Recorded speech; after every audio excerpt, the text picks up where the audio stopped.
By the time the second patrol car pulled into the boat launch, Lorraine Bishop, president of the Willowbend Lakes HOA, was already planted on my dock, shrieking accusations about aqua theft. "This man is stealing from the community," she hollered, stabbing a French manicured finger at me like she was calling down divine judgment. "He's using the lake without paying the lake usage fee. That's wire fraud. That's maritime crime." The two teens in rented kayaks gawked at her, their paddles hovering uselessly above the water. My dog, Moose, lay stretched out on the planks, chin on his paws, delivering a masterclass in canine disappointment. I sat back in my folding chair at the end of the dock, sunglasses on, coffee mug in hand, quietly enjoying the spectacle as the officers climbed out of their cruisers. Officer number 1 attempted to keep a neutral expression. "Ma'am, just to clarify, you called 911 because he wouldn't pay a lake fee?" Lorraine lifted a blue carbon copy receipt like it were a federal warrant. "The Willowbend Lakes HOA has established a mandatory lake usage fee of $50 a month for any resident accessing community water features. He is refusing to pay and continues to use the shoreline."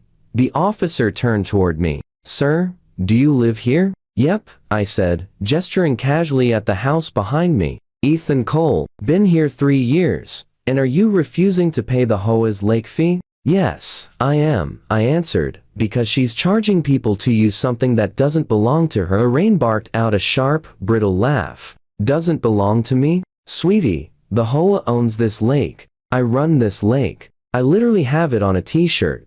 I set my coffee aside, opened my backpack, and produced a thick, plastic-covered document stamped with an unmistakably official seal. "Funny," I said as I handed it to the officer, "because, according to the county recorder's office, the lake belongs to me." He skimmed the title deed, blinked twice, then slowly lifted his eyes to her. "Miss Bishop," he said carefully, "we need to talk about who's calling 911 on who, and who actually owns the water you're charging people for." 3 months before the dockside meltdown, my life had been blissfully simple. I'm Ethan Cole, 35. A software engineer by day and full-time introvert by night. After 10 years of open plan offices and roommates who believed doing dishes meant rinsing them and abandoning them in the sink, I cashed out some stock, fled the city, and bought a house in Willowbend Lakes, a master plan lakeside community on the outskirts of Mapleford. The house itself wasn't exactly remarkable: dated kitchen, beige carpet, the usual suburban aesthetic crimes, but the backyard opened right onto a peaceful, glassy lake. Ducks drifting by, fireflies blinking at dusk, the occasional heron trying to look mystical. It was the exact wallpaper I'd had on my computer for years, except now it was real, and my dog could pee next to it. A T closing. My realtor slid a glossy binder across the table labeled Willowbend Lakes HOA Rules and Regulations. It was thick enough to be classified as a blunt weapon. "Don't let it intimidate you," she said. "They're serious about maintaining standards, but as long as you don't paint your house neon or start a goat farm, you'll be fine." Famous last words. I flipped through it that night. No RV parking, mow your lawn, trash cans, and by sunset. The usual. I saw little sections about lakeside decor guidelines and dock appearance rules, but nothing unhinged. The HOA president, Lorraine Bishop, introduced herself a week after I moved in. She appeared at my front door wearing a white linen blouse, pearl earrings, and a massive silver anchor necklace. A visor perched on her head that read, "Lake Life Boss." "Welcome to Willowbend," she chirped, handing me a gift basket stuffed with branded koozies and a pamphlet. "We're thrilled to have another lakeside resident. The shoreline is our crown jewel." The pamphlet's title reads, "Protecting Our Shared Water Assets." I probably should have paid more attention to that wording. Lorraine made small talk, but her eyes kept sliding past me toward the glimpse of the lake visible from my living room. "Such a lovely view," she said. "We take our lakes very seriously. After all, they're community property." "Yeah," I replied. "I saw something in the closing paperwork about easements." She waved a dismissive hand. "Legalese. The important thing is the HOA manages the lake's fish, docks, boat launches, all of it for fairness." I nodded, thinking, all right, sure. Dock color rules. No big deal. I had no idea that, tucked somewhere in the county archives, was a dusty old document that said otherwise. The first sign that Lorraine wasn't just enthusiastic, but genuinely unhinged, arrived in the form of a pastel green envelope. Subject: exciting new amenity. Dear Willowbend Lakes resident, to maintain and enhance our premium water experience, the HOA is implementing a lake usage fee for all residents who access our lakes, ponds, and canals. 50-month. Basic splash package shoreline access. Hand fishing. 75-month. Silver paddle package non-motorized boats. 100-month. Golden Wake package includes guest access and priority sunset slots. Please select your tier and return payment by the 1st. I read it twice, checked the calendar to confirm it wasn't April Fool's, then stared at the phrase hand fishing. Attached was an FAQ sheet. My favorite. Q. I already pay HOA dues. Why do I need a lake usage fee? A. HOA dues cover landscaping and administrative costs. Our lakes are a premium shared resource requiring separate funding. Q. What if my property line goes to the water? A. The water itself and all shoreline visuals remain under HOA jurisdiction. I folded the letter. Nope, I told Moose. We're not doing cable bundle pricing for water.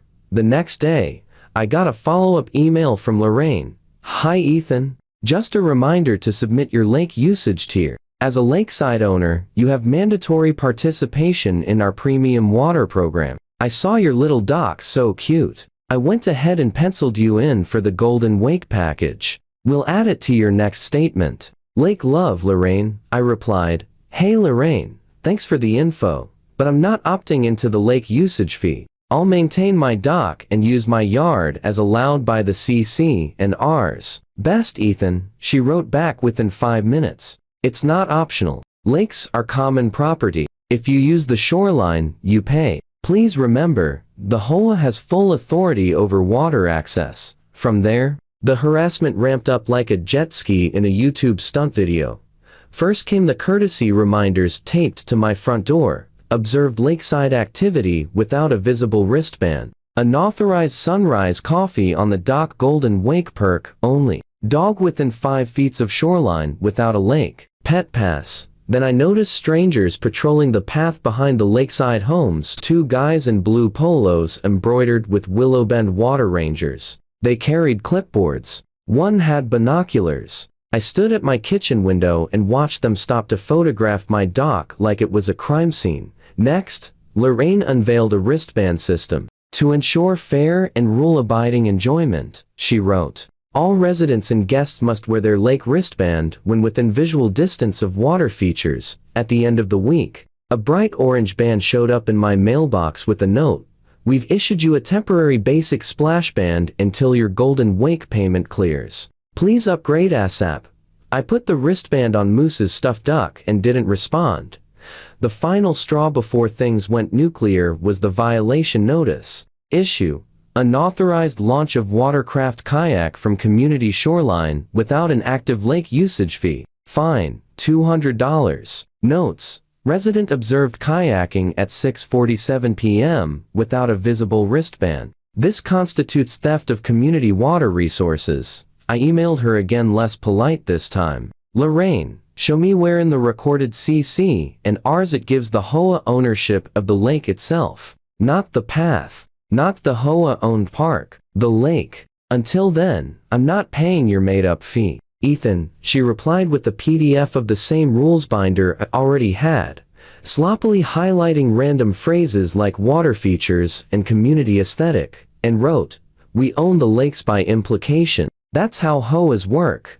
That's when the picture finally came together. Lorraine wasn't just annoying, she was monetizing water she might not legally control.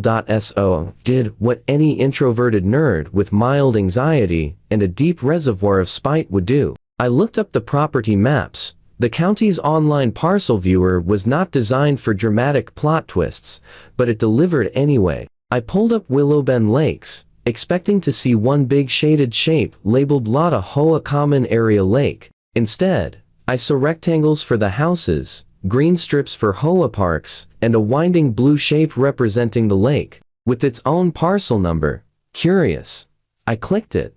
Owner of record, Cole, Ethan M. Acquired 3 years ago. Same date as house closing. I blinked. Checked again. Then dug out my closing documents. Buried behind the HOA binder and mortgage forms was an extra file. Parcel 18L water retention basin and associated lake body. The developer had sold the lake parcel with my lot as an incentive. Future maintenance at the owner's discretion. Subject to environmental regulations. My stupid little lake was legally mine. The shoreline easements let neighbors walk right up to the water's edge. But the water itself, the bottom, the surface, the view Lorraine was selling tiers for was not hers. Not the HOA's. It was mine. I emailed the county recorder's office to triple check. They confirmed it and even attached a stamped copy of the deed. Armed with paperwork and pettiness, I sent Lorraine one more message. Lorraine, please see attached deed and parcel record showing I own the lake parcel 18L. You are attempting to charge people a lake usage fee for property that belongs to me, not the HOA. That's a problem. I suggest suspending your lake program until this is corrected. Ethan. 10 minutes later, my phone rang. Ethan, she said, her voice coated in sugar stretched thin over panic. This is all a misunderstanding. The developer always intended the lake to be common property. It's just paperwork lag. There is no lag, I said. There's a deed. With my name on it.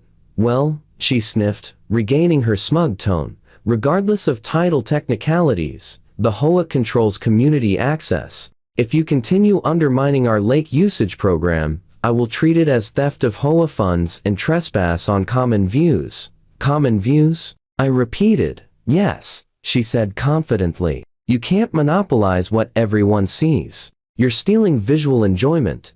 I hung up before my brain liquefied. 2 days later, we hit the boiling point. I had just stepped onto my dock with the coffee when the water rangers marched down the path, clipboards in hand and a GoPro strapped to one guy's chest. Sir, one said, you violate the Golden Wake policy. You've exceeded your daily shoreline linger time without a wristband. We're documenting for the board. You can document my butt, I said. Get off my parcel. One of them puffed out his chest. This is a common shoreline. The HOA owns this access. That dock, I said, pointing straight down, is halfway into my lake. You are, quite literally, standing on me. Leave. They refused. There was shoving, yelling, them insisting they had authority, me insisting they didn't. What I didn't know was that Lorraine had been watching from her kitchen window the entire time. Phone already in hand. She didn't call me. She called 911. Hello. She gasped into the phone. I need police at Willowbend Lakes immediately. A man is attacking HOA officers and trespassing on community water. He's refusing to pay mandatory fees. He might be armed. By the time the cops rolled up, she had worked herself into a full righteous frenzy, standing at the path entrance with printed violation notices and a trembling hand pressed dramatically against her chest. What she hadn't worked herself up to do was double-check county property records. Big mistake. Once the officer saw the deed, everything started slipping out of Lorraine's control like a kayak sliding across wet moss. Officer number 1 photographed my documents with his body cam. Officer number 2 gently stepped between Lorraine and the teenagers she had been trying to charge on the spot. So, Officer number 1 said, Mr. Cole owns the lake including the water and lake bed. Yes, I said. Neighbors have easements to reach it, sure. But the HOA has no right to sell usage tiers for property they don't own. He turned to Lorraine. Ma'am, did you know the HOA doesn't actually own the lake? She folded her arms tight. We own the aesthetics, the community experience. That's what the fees are for. It's implied in the master plan. That's not how property law works, he said. Also, you told dispatch there was an assault and possibly a weapon. There was an assault. She insisted, jabbing a finger at me. He threatened my rangers. One of the water rangers stared at the ground. He, told us to get off his dock. That's about it. I watched the officer's expression as the math computed. False report plus harassment plus a property rights fiasco way above his pay grade.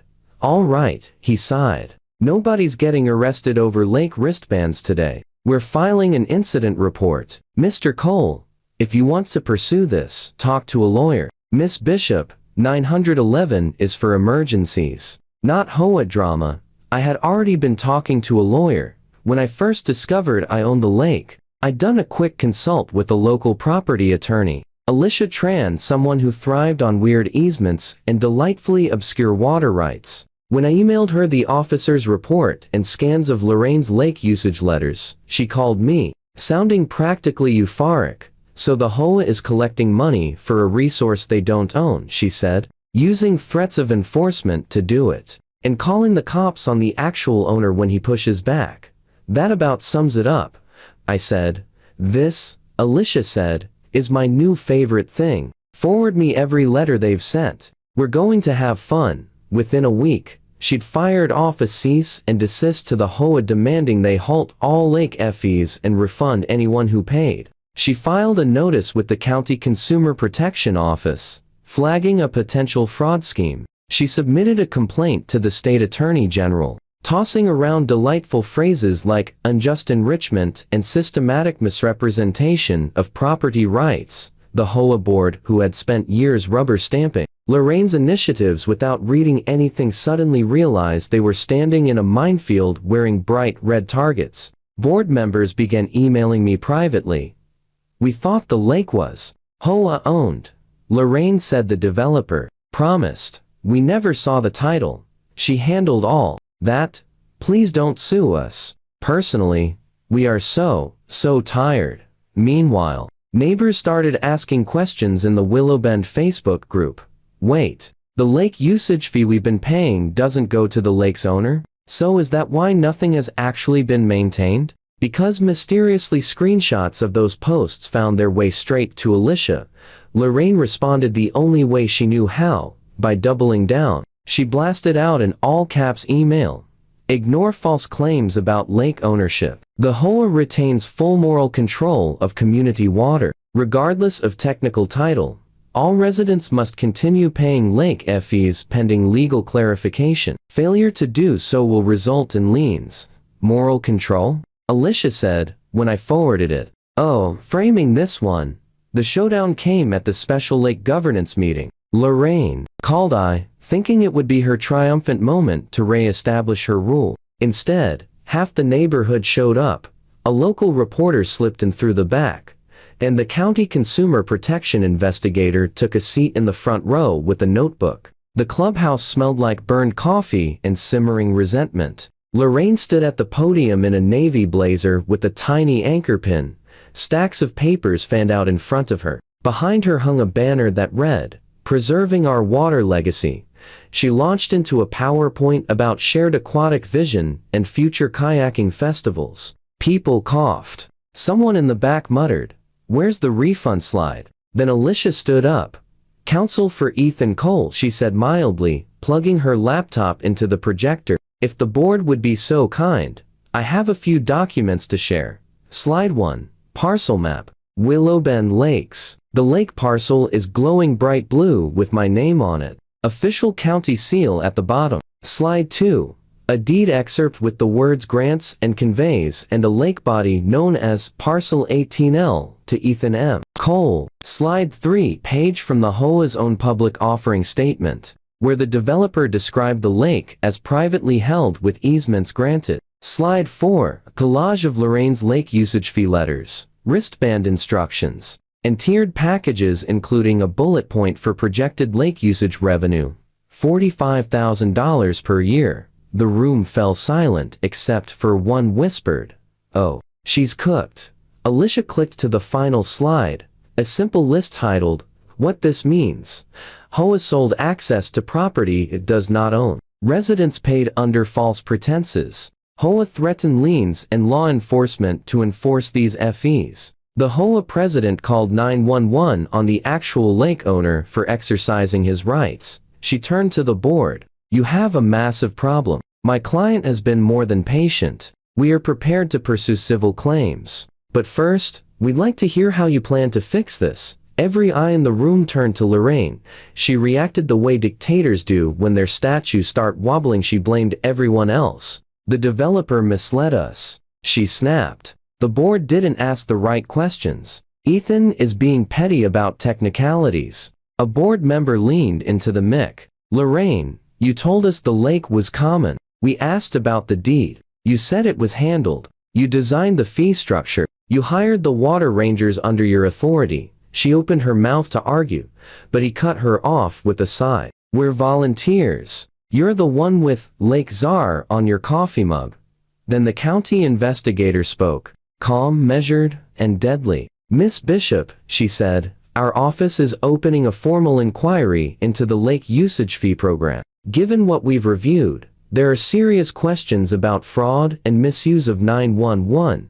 You could practically hear Lorraine's pulse spike. In the end, the board, led by a suddenly courageous treasurer, called for an immediate vote. It passed with only one dissenting voice. "Really? Oh, surprise who that was." Lake usage fee program terminated. All lake fee funds to be audited and refunded. Lorraine Bishop has been removed as HOA president, effective immediately, pending investigation. She tried to interrupt. "You can't remove me in the middle of a," but the treasurer was already taking her key card and gavel. It was not what anyone would call a graceful transition. A week later, the state attorney general announced a settlement. Willow Bend Lake's HOA had to repay all collected lake fees plus penalties. They were barred from ever again implementing usage fees for property they didn't own. Mandatory training on property rights and consumer law was required. Lorraine herself was fined $5,000 and formally reprimanded for abusing 911. And the cherry on top, as part of a separate civil agreement, any future HOA work she does must include a printed disclosure. Previously involved in an authorized amenity fee program, subject to state enforcement action. In other words, a giant, blinking "do not trust near water" warning permanently stapled to her arm. Lorraine stood there in the clubhouse as the treasurer read the settlement terms aloud, her face pale, her hands trembling. The anchor pin on her blazer caught the light one last time before she turned and walked out. The banner behind her suddenly looked less like a proud proclamation and more like evidence in a fraud case. The water rangers, newly reassigned to volunteer landscaping duty, watched her leave without a word.